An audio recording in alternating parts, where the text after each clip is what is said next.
La Revolución Rusa y sus paralelismos con el mundo hispánico. ¿Qué enseñanzas sacamos de aquella gran revolución que conmovió al mundo? Enseñanzas para el pasado, pero también para el presente o incluso para el futuro. Un tema complejo, yo diría también que apasionante, que tratamos con nuestro pana Emilio Acosta Ramos de Venezuela Provincial. ¿Qué tal, Emilio? ¿Cómo andamos?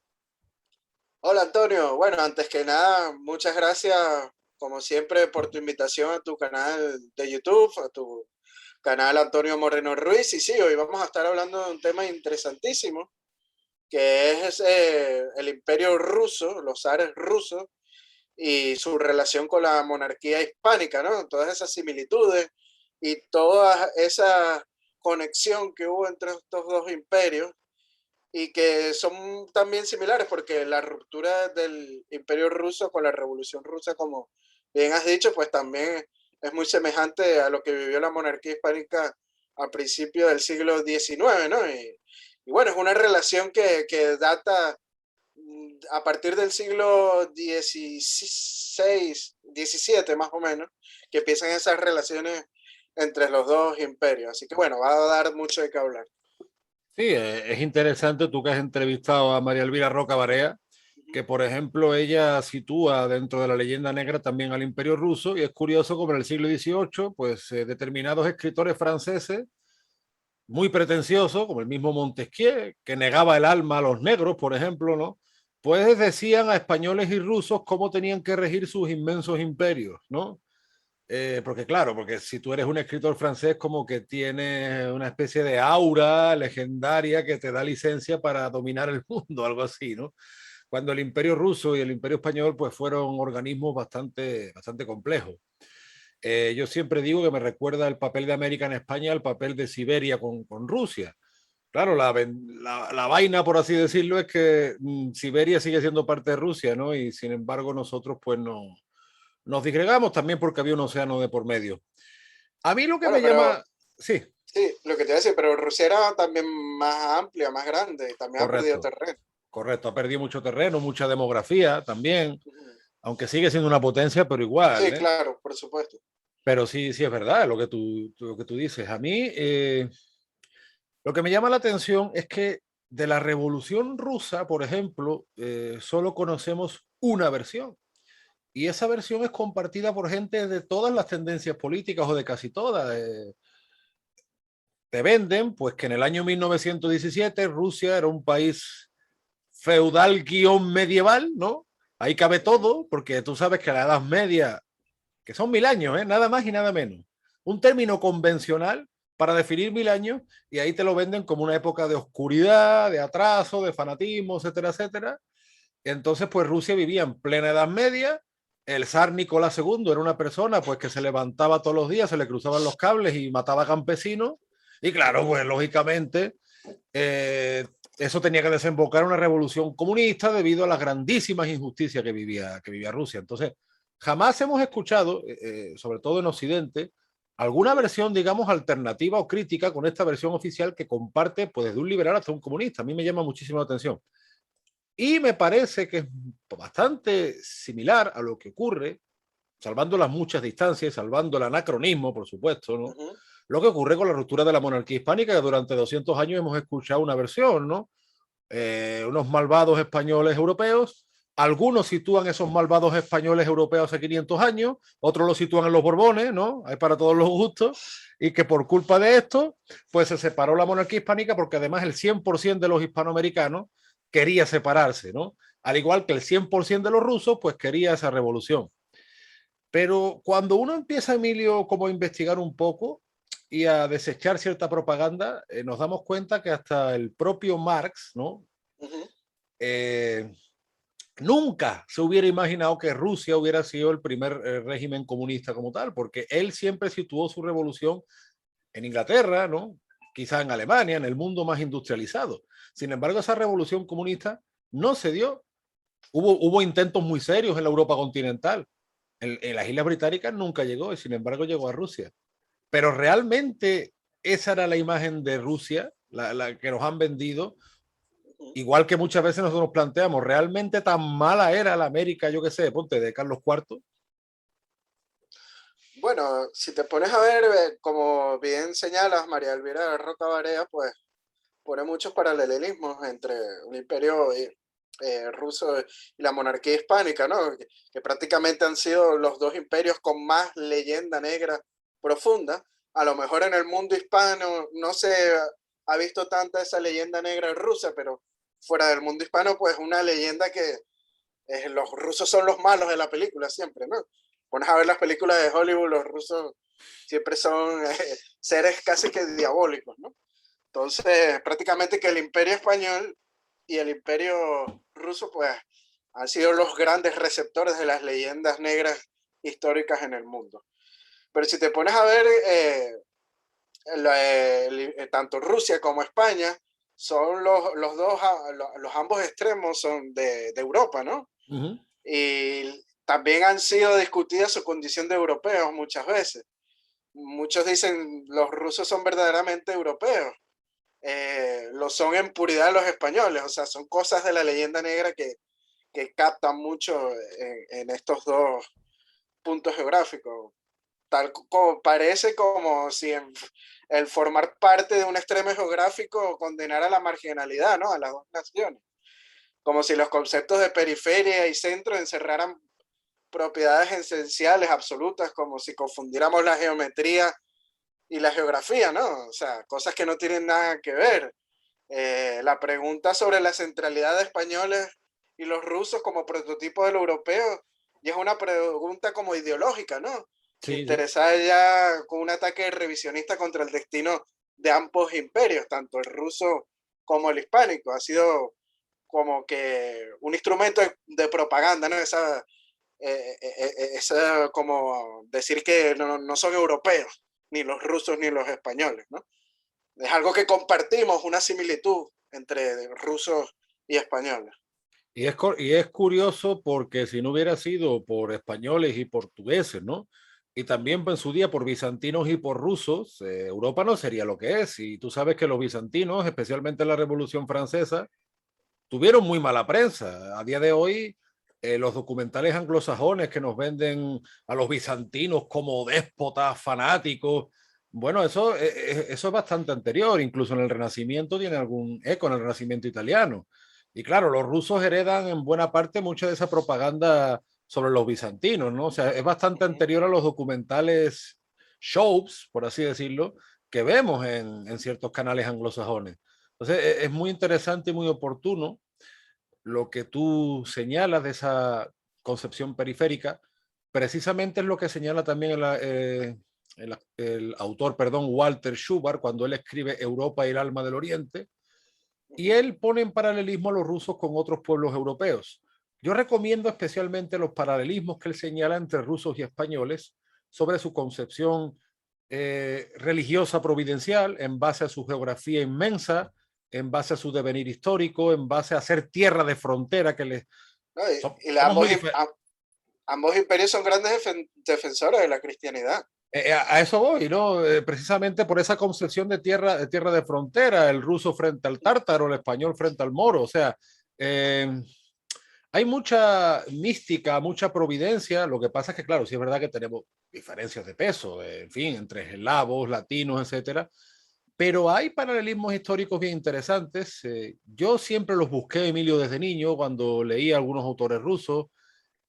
Luego fui leyendo a Solzhenitsyn, que es uno de los intelectuales que a mí me ha influido. Unamuno y Tolstoy también trataron estos posibles paralelismos entre españoles y rusos, pero a mí el que más me llegó fue el de Walter Schubert con Europa y el alma del Oriente. O sea, yo creo que ahí él desvela muchos rasgos históricos, religiosos, incluso artísticos, culturales, ¿no? Que pueden ser muy útiles para entender cuál ha sido el papel de las Españas y las Rusias, porque ambos países también se hablan en plural, como extremos de Europa, como el Oriente y el Occidente, y muchas veces que han sido defensores para que en Europa no entren grandes grupos musulmanes o grandes grupos, en fin, de una cultura diferente, y que encima de haber sido esos baluartes, encima se llevan una leyenda negra cuando deberían mostrar agradecimiento mucho. Sin embargo, no. Somos seres exóticos, incultos, analfabetos. Son países además a los que se le ha asociado siempre muchos campesinos, ¿no?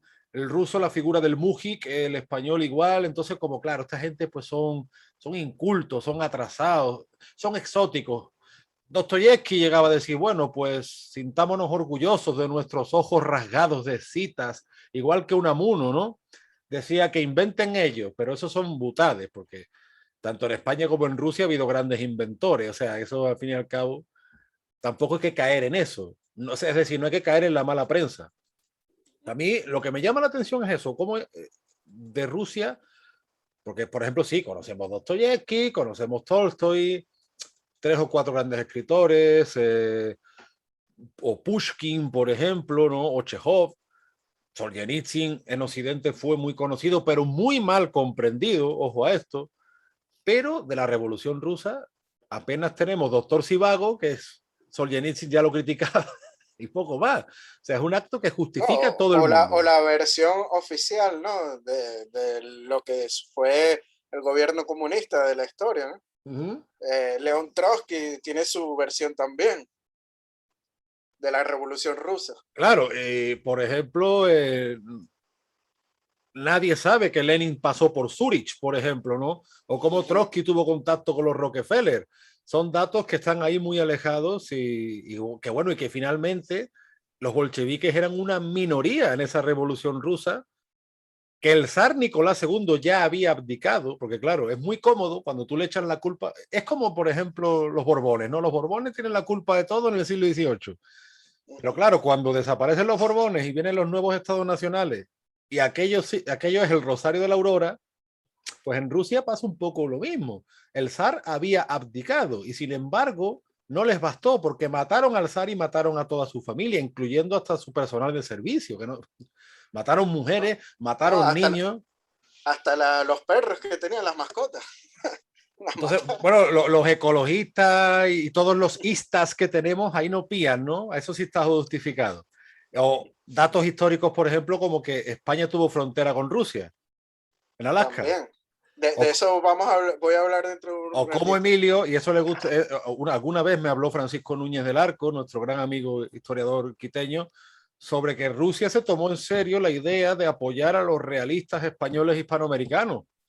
Incluso llegó a mandar a algunos soldados, muy poco, realmente aquello no fructificó, pero dentro del contexto de la Santa Alianza y demás, Rusia probablemente fue la única potencia que se tomó en serio la idea de ayudar a España, o a la monarquía hispánica, mejor dicho, ¿no? Entonces son datos que no manejamos habitualmente. Sí, bueno, vamos a irnos un poco más atrás en el tiempo, ¿no? O sea, el inicio de las relaciones entre el Imperio Ruso y España. Ya dije que los primeros contactos fueron en el siglo XVII, pero en el siglo XVIII es cuando se hace más fuerte, ¿no? En el siglo de las luces, o sea, revisten de una gran importancia, ¿no? A lo que el contacto se refiere entre ambos países. Fue precisamente en dicha centuria, en el 18, cuando la diplomacia entre ambas, pues, o sea, empezó a tener un carácter más estable, ¿no? Con la creación de embajadas permanentes tanto en Madrid como en Moscú. Y, perdón, en San Petersburgo. En aquella época la Era San capital era Petersburgo, sí. en San Petersburgo, sí. Pese a esos primeros contactos, pues, entre ambas naciones, pues, empezaron a haber intercambios. Inclusive hay un gran ingeniero científico español, que es canario, que es Agustín de Betancourt, que viaja hasta Rusia y hace una regulación tanto en forma arquitectónica como en cosas de ingeniería militar, ¿no? Uh -huh. O sea, es un gran aporte que España ha dado a Rusia. En Rusia es muy famoso Agustín de Betancourt, este tinerfeño, ¿no? Y bueno, hay mucho intercambio entre ambos países, ¿no? Tenemos que uno de los grandes embajadores fue Ivanov Potenkin durante el reinado de Carlos II. Pues hay ese intercambio importante. La primera embajada que hubo en España en Rusia fue en la ciudad de Cádiz y fue por orden de Pedro I, del zar Pedro I. Uh -huh. Y bueno, las relaciones discurrieron con normalidad durante todo el siglo XVIII hasta la llegada del trono desde Nápoles de Carlos III, ¿no? Que empiezan a haber esos problemas limítrofes entre Rusia y España, pues en la zona de Norteamérica, en Alaska, y Carlos III, pues ya España estaba sólidamente asentada en California con las misiones, pues manda a parar el avance ruso en Norteamérica y manda una flota a lo que es la zona de Nootka, ¿no? En Canadá, para desalojar a cualquier forastero que estuviera ahí. Ahí consiguieron ingleses, consiguieron norteamericanos, consiguieron rusos, hasta portugueses habían en esta zona comerciando, ¿no? Porque acordémonos que esa zona pues era rica en pieles, ¿no? Y mandaron a construir un fuerte, que es el fuerte San Miguel, es lo más al norte, el asentamiento más al norte que tuvo el Imperio Español en América, San Ujú. Miguel de Nootka. Y bueno, muerto Carlos III, pues mandaron después con, con el capitán Salvador de Hidalgo, pues, y los voluntarios de Cataluña a costear todo el litoral de Alaska. Y llegaron hasta sitios como Valdés, al fondadero de Puerto de Córdoba. Vemos muchos nombres españoles en toda esa Sí, sí. zona de Alaska, ¿no? Y bueno, se toma posesión de Alaska en 1790 a nombre del rey de España. Y el Imperio Español alcanza así su máxima extensión y desalojan a los rusos de ahí. Entonces hay un poco de intercambio y roce con estos rusos en el norte, sobre todo en la península de Kenai, ¿no? Ujú. Que ahí se hizo la bandera española y se ratificaron los derechos soberanos sobre Alaska, ahuyentando a todos los rusos. Que de hecho, fíjate, la cantidad de novelas, de cómics que podría hacerse con esto, cómo rusos, británicos y españoles se encuentran en esos territorios, como un criollo peruano, Bodega y Cuadra, que era de la misma línea familiar que Miguel de la Cuadra Salcedo, el famoso periodista y aventurero de la ruta Quetzal, fue el que defendió los límites, o uno de los que defendió los límites de la monarquía hispánica en ese territorio norteamericano. Y cuántas cosas se podrían hacer, Dios mío, Ahora estoy pensando porque ha sido el preestreno del documental España, la primera globalización. Y estoy pensando en que el mundo del cómic o del TVO, como le decimos en España, está cobrando muchísima fuerza. Oye, pues esto sería un motivo, ¿no? Esos encuentros y desencuentros entre españoles y rusos en Alaska, o esos intentos rusos por penetrar en el Pacífico con la compañía ruso-americana, que siempre se temió de que los rusos invadieran California, ¿no? Que de hecho yo No, siempre bueno, me... de hecho, el comisionado Rezanov le dijo al zar de Rusia lo siguiente, lo cito, ya te lo Uh-huh. busco aquí. Es interesante lo que dice sobre, sobre California. Dice, todo el país puede convertirse en parte integral del imperio ruso. Estás diciendo, estás viendo que Sí, California sí. lo querían anexionar, ¿no? O sea, España frenó de seco a Rusia, que de haber ocupado California no lo hubiera abandonado ni vendido como hizo con Alaska. O sea, que hubiera habido en América territorio de habla rusa. Claro, bueno, de hecho en Alaska hay algunas poblaciones que siguen conservando algunos dialectos relacionados con Siberia, incluso iglesias ortodoxas de la época, ¿no? Pues te digo, es una historia, en fin, que cualquiera le parecería surrealista a día de hoy, pero es que fue nuestra historia, es que fuimos una globalización, por así decirlo, ¿no? Y las relaciones con Rusia, pues Rusia hasta el siglo XVI, que era una tierra incógnita, literalmente se le llamaba así, ¿no? Tanto, o sea, tierra que no se conocía, pues ya en el siglo XVIII, en la época de la Ilustración, como tú bien has señalado, resulta que nos encontramos y nos desencontramos en América del Norte, y en el siglo XIX ya las relaciones parecen ser más amistosas, ¿no? Lo que No, pasa es que, no, y claro, Con Carlos IV también sucede un capítulo interesante, ¿no? Que es como estaba en ese momento Pablo I como zar de Rusia, y es la posición respecto a los revolucionarios franceses, ¿no?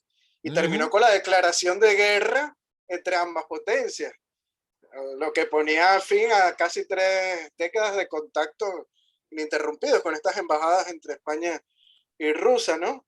uh-huh, Y Rusia. Pero a pesar del estado de guerra entre ambos países, pues nunca se llegó a oficialmente a hostilidades, a intercambio de disparos y cañonazos, ¿no?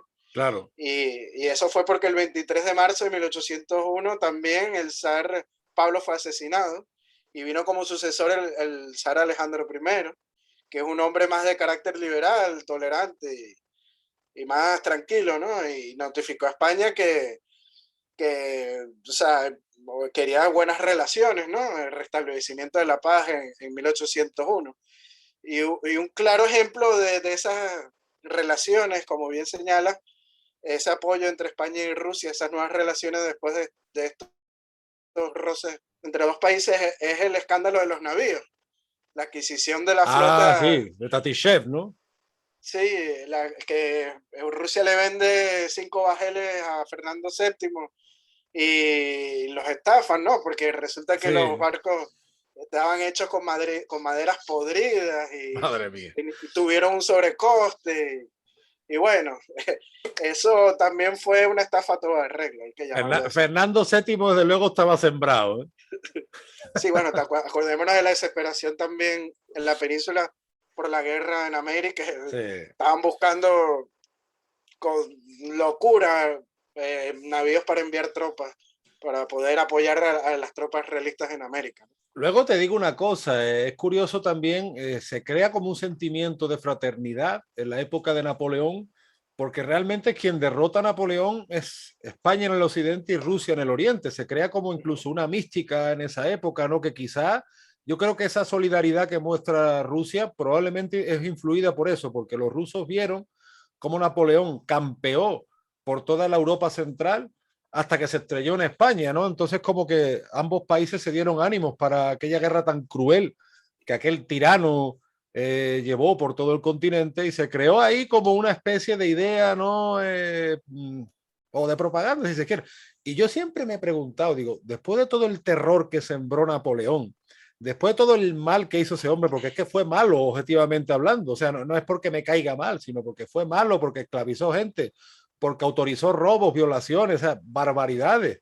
¿Por qué los ejércitos españoles y rusos se limitaron a desfilar por París? Porque los franceses cuando han hecho guerra no han tenido miramiento, ni los británicos. Y sin embargo se le gana la guerra y como que se cesan las hostilidades, nos limitamos a ese desfile, porque después se dice en el siglo XX, Alemania tiene que pagar, sí, muy bien, todo lo que tú quieras, pero Francia nunca pagó los males de Napoleón, ¿eh?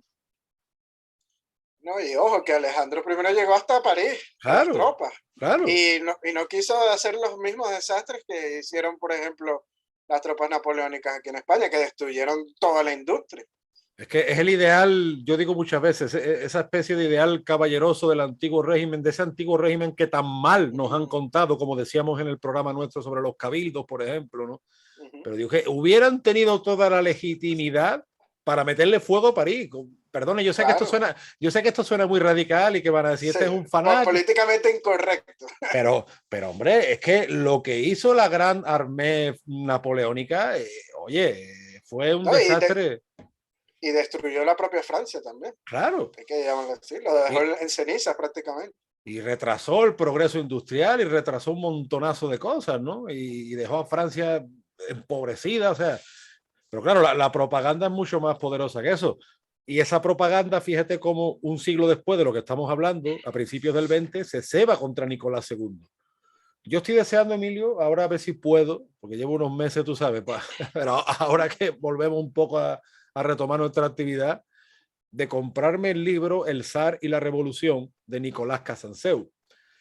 Este periodista argentino que fue corresponsal en la guerra de Malvinas, de origen ruso, o sea, es totalmente bilingüe. Después, bueno, no, bilingüe no, será trilingüe o más porque es políglota, pero concretamente de español y ruso y de inglés también.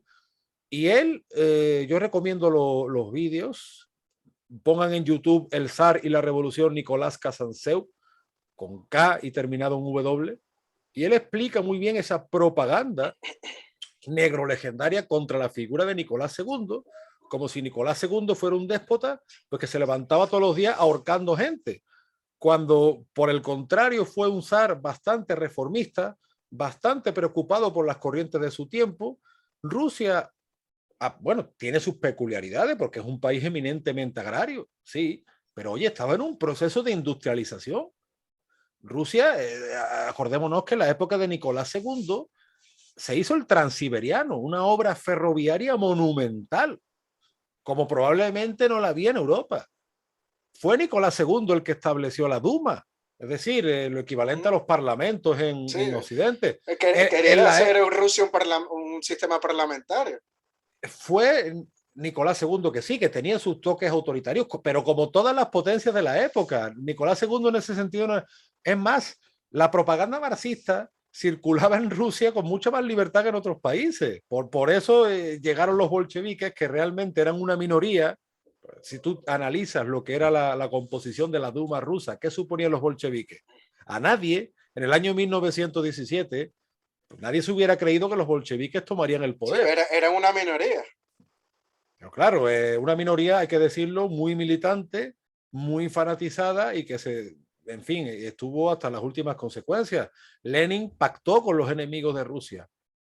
Lenin, de hecho, era partidario de las fronteras redefinidas, como él decía, de entregarle territorio a los alemanes. Él le daba absolutamente igual con tal de tomar el poder y por eso los alemanes lo apoyaron. Fíjate que dos grandes obras nos dejaron los alemanes. Primero, apoyar la Revolución Francesa, porque la Bastilla fue tomada con armas prusianas, porque ellos creían que una manera de fastidiar a Francia y quitarle territorio era promocionar una revolución que acabó asolando media Europa. Y segundo, apoyar la revolución rusa por lo mismo, porque creían que podían quitarle territorio a los rusos y se volvió en contra no ya de los alemanes, sino de todo el planeta. Todo el planeta, claro, porque ocupó medio mundo. O sea, la influencia política que tuvo el comunismo durante el siglo XX, ¿no? Que hasta las puertas de Estados Unidos en Cuba estuvo, ¿no?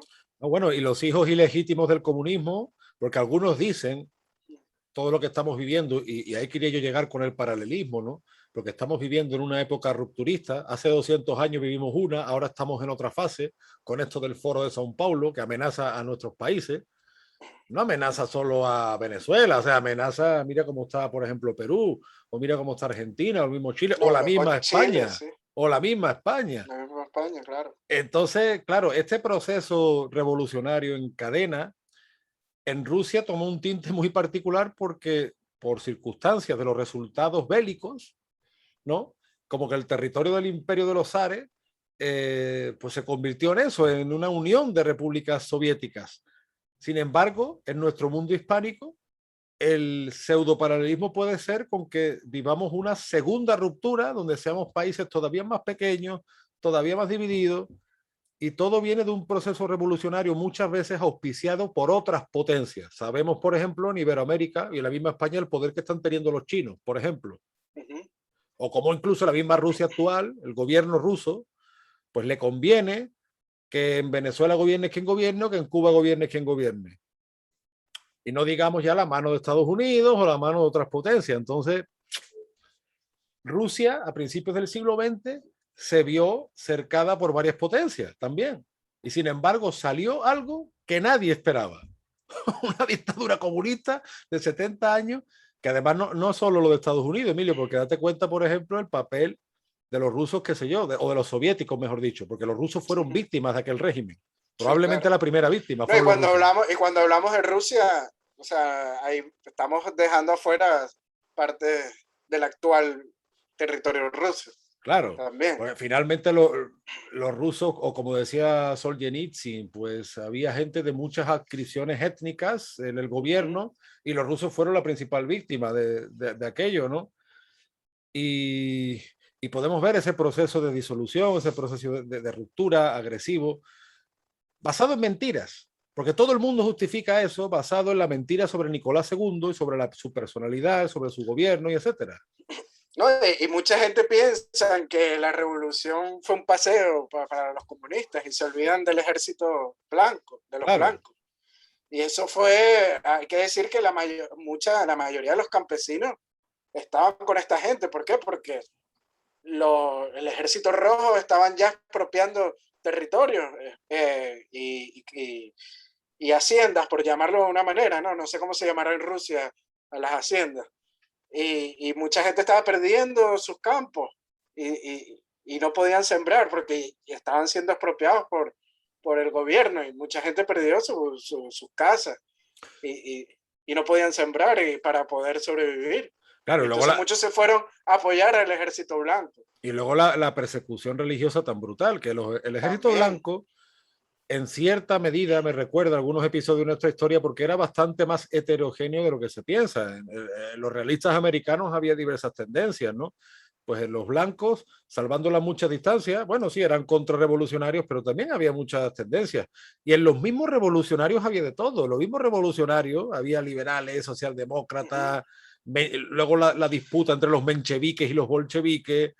O sea que estamos hablando de un fenómeno bastante heterogéneo en la que al final acaba ganando una facción minoritaria, pero que sí es verdad que era la más radical y la que probablemente más conciencia tenía de tomar el poder a toda costa, porque volvemos a repetir, Lenin pasó por Zurich, fue financiado por alemanes y negoció la entrega de territorios y lo que él mismo llamó fronteras redefinidas, que de ahí vienen muchos problemas actuales, porque Solzhenitsyn ya advertía en los años 80 de cómo estas fronteras redefinidas podrían provocar problemas en el futuro.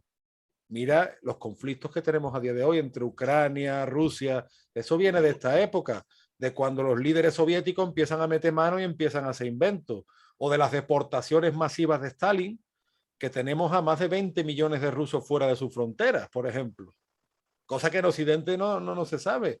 Y No, y todo también cuando cayó la Unión Soviética, muchos rusos también emigraron por la situación en que claro, estaban económica. ha Aquí en estado, España hay muchísimos rusos. sí, bueno, y en Estados Unidos no digamos la cantidad de Bueno, rusos, en Chicago, lituanos. en Chicago hay montones. Sí, sí, en Madrid, por ejemplo, ya hay una catedral ortodoxa, o sea, una iglesia bastante grande, en Alicante, o sea, sí, sí, hay mucho europeo del este. Y fíjate la hipocresía, ¿no? La hipocresía de los que se dicen antiimperialistas cuando, por ejemplo, los tanques soviéticos aplastaron todos los intentos de rebelión de Polonia, de la entonces Checoslovaquia, de Hungría, ¿no? Y no les tembló el pulso. ¿Dónde estaba ahí el antiimperialismo? Velando por sus intereses. Claro, Como siempre. Eso es es que así. ahí te das cuenta, es lo que dice Francisco Núñez del Arco. Estamos hablando, fíjate, la cantidad de temas tan complejos que estamos sacando y sin embargo se nos ofrece un tema cerrado, ¿no? Nicolás II era muy malo, era muy déspota y la revolución vino por los pobrecitos, cuando además los que hicieron la revolución, pues, y esto hay que entenderlo, la revolución nunca la hacen los pobres, la revolución siempre la hacen las oligarquías. Sí, La, Lenin y Trotsky eran gente de clase alta. no, o sea, Lenin quizá no tanto, pero fue un tipo que no trabajó en su vida. Y luego la Revolución Francesa no se entiende sin el apoyo de los Orleans, por la rivalidad con sus primos y sin el apoyo de los prusianos. Y esto hay que entenderlo y hay que como desterrar ya el concepto romántico, victimista de las revoluciones, porque las revoluciones nunca las hacen los pobres, nunca, ninguna. Ni lo fue la Revolución Rusa, ni lo fue la Revolución Francesa, y ni lo fue el proyecto rupturista que acabó con la monarquía hispánica. No lo hicieron los pobres. Ni la revolución bolivariana, que a Chávez lo apoyaron la mayoría de los empresarios en los años 90. Bueno, y ahora Los mismos tenemos... empresarios que después Chávez les expropió hasta los canales de televisión. Pero bueno, Y eso ahora, es otro tema. y ahora tenemos mucho... No, pero entra dentro de este paralelismo, pana. Y sí, ahora sí, claro, por supuesto. Sí. y ahora tenemos muchos boliburgueses paseándose por Madrid. Hasta ahí les llega el indigenismo. El indigenismo se les acaba ahí, ¿no? Y bueno, vemos al hijo del ministro de la Defensa, Padrino López, con Ferrari paseando por Madrid. Anda, mira. O sea, qué pobrecito. El odio a España va por fases, ¿no? Me imagino, ¿no? Muy mal España, pero para vivir es espectacular. Es que es para reírse por no llorar, Dios mío. En fin, pana, pues la verdad que son temas muy complejos. Es una relación histórica que a priori no solemos hacer, ¿no? Yo creo que Elvira Roca lo plantea con bastante inteligencia y bastante pedagogía. Recomiendo el libro de Walter Schubert. Recomiendo también la lectura de Solzhenitsyn, que se llevó una gran decepción en España porque él mismo, o sea, no tanto decepción, sino que fue muy injustamente tratado porque él ya veía la influencia de esa izquierda cultural en los años 70 en España, ya con la muerte de Franco, y él decía que eso podía traer malas consecuencias, incluso gente de derecha lo criticó. Fíjate, Camilo José Cela, que no era comunista precisamente, le dijo que era un pajarraco de mal agüero. Y Solzhenitsyn acertó bastante en sus predicciones porque él había vivido ese proceso. Él había vivido lo que era, él había nacido ya con la revolución, había vivido lo que era el estalinismo, antes y después de una guerra. Y claro, pues eso le dio dotes proféticas, por así decirlo, para analizar muchos males de Occidente. El famoso discurso de Harvard, como él advertía a Occidente, ustedes no están enfocando bien el anticomunismo, porque se están dejando llevar muchas veces por nacionalistas ucranianos y no están prestando atención en cómo están tomando las universidades, están tomando los medios de comunicación, están tomando el cine, están tomando toda la cultura y cómo están moldeando su discurso a su antojo. Eso decía Solzhenitsyn, Emilio, en los años 70. ¿Eh? Estamos en el 2021 y mira cómo está el patio. Porque estamos viviendo... No, tenía todo, completamente la razón. Yo vi un video de él muy famoso, que creo, este es de los años 80, con un periodista norteamericano y es un Nostradamus, Sí, sí, sí. porque todo lo que dijo es lo que se está dando hoy en día. Se lo recomiendo a la gente buscarlo en YouTube Sí, sí. para que lo vea. Y Solzhenitsyn tiene, bueno, muchísimos libros, pero su libro El error de Occidente, que en Hispanoamérica creo que se tituló diferente. En Hispanoamérica creo que era, Emilio, Alerta Occidente, en España El error de Occidente. Es un libro que tiene 100 y pico páginas, se lee muy bien y es lo que tú dices, un Nostradamus, o sea, es que te pone los pelos de punta. Como él vaticina una serie de cosas que están pasando, pero por eso mismo, porque fue alguien que vivió todo este proceso que estamos describiendo y que nos coge mucho más de cerca de lo que pensamos.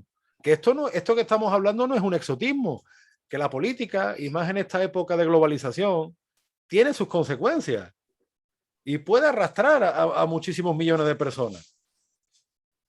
Bueno, yo creo que estos paralelismos entre los dos países, pues también sirven como ejemplo, porque si nos ponemos a ver, hoy Rusia es un país prácticamente anticomunista.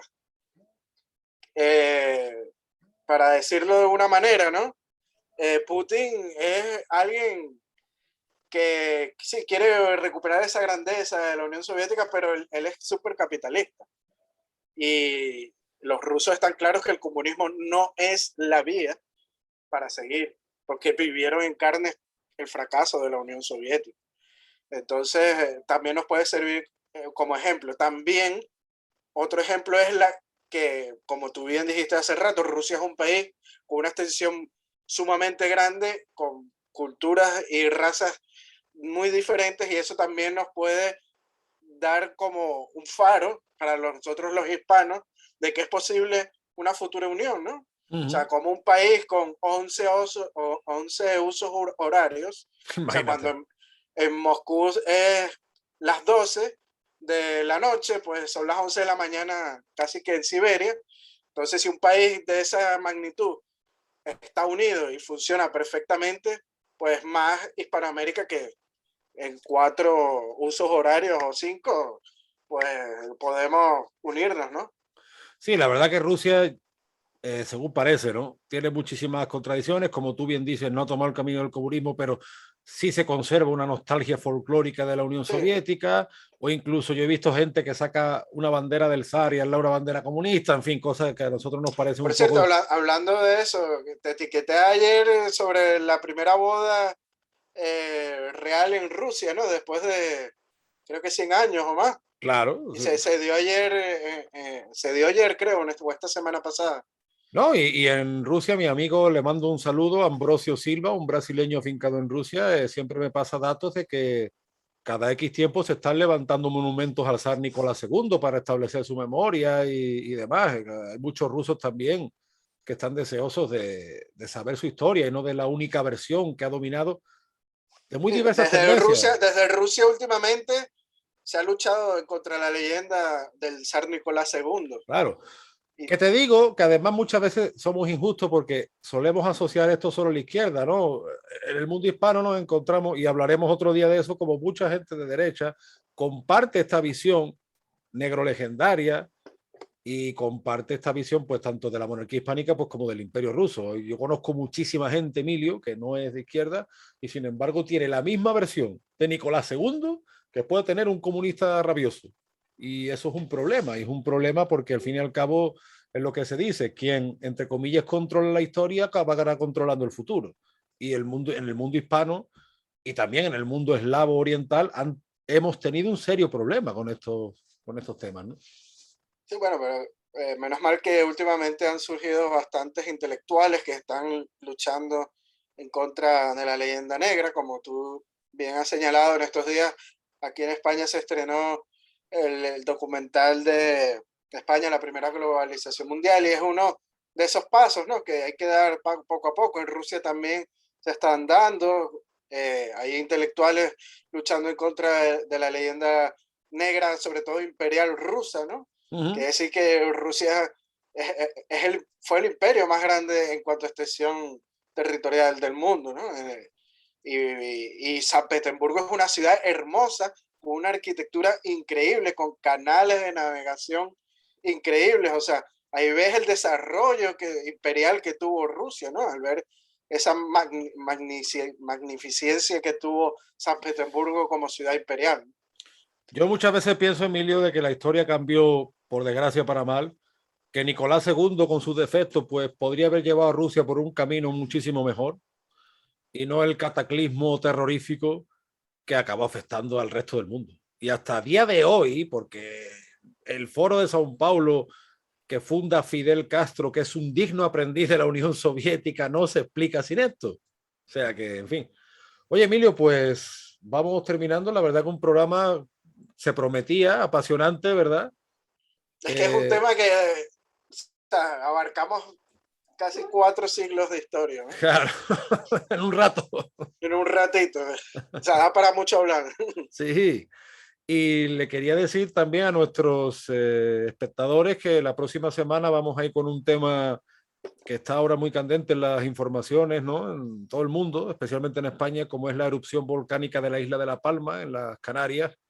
Emilio escribió hace poco un artículo para Venezuela Provincial, su relación con la emigración a Venezuela. Vamos a tratar su relación con la emigración a toda la América hispana. Y bueno, pana, como siempre, un placer. De tanto Emilio y yo hemos estado una semana en el dique seco porque hemos estado con temas de mudanza y demás. Esto ha sido una locura esta semana. Volvemos a las andadas. Les agradezco porque estoy recibiendo muchas nuevas suscripciones, muchos nuevos me gusta, Emilio también, o sea, tanto mi canal de Antonio Moreno Ruiz como el canal de Venezuela Provincial. Y no olviden supervitaminarse y mineralizarse, como decía aquel. Y muchísimas gracias, por favor, denle me gusta, suscríbanse. Y a nuestro Patreon también, ¿no, Emilio? Claro, ahí un saludo para Borja Ares, que es nuestro mecenas en Patreon. Para aquel que quiera hacer mecenas, pues puede hacerlo a través del Patreon de Venezuela Provincial y el de Antonio Moreno Ruiz. Le mando un fuerte abrazo a la gente de la isla de La Palma, en Canarias, con todas estas erupciones volcánicas que han perdido mucha gente en sus casas, sus cultivos de plátano y de otro tipo de cultivos. Y bueno, un fuerte abrazo y que ojalá que el volcán se apague pronto, porque lo único que ha dejado bueno es que se ha agrandado un poco más la isla, ¿no? Es lo único Sí. positivo. La verdad Pero que bueno, sí, sobre todo el sector agrícola de La Palma, ¿no? El sí, sector platanero de La Palma, que es muy importante. Hombre, hay que apoyar, hay que apoyarlo porque esto ha sido una desgracia. Y bueno, por desgracia, valga la redundancia, no es la primera vez que pasa en la historia y la semana que viene pues lo trataremos más a fondo. así es. Así que bueno, hasta la próxima semana, Antonio, que va a estar candente el tema. Hasta la próxima semana, mi pana, un fuerte abrazo y ya hablamos. Abrazo hasta Sevilla, cuídate. Chao, chao. Adiós.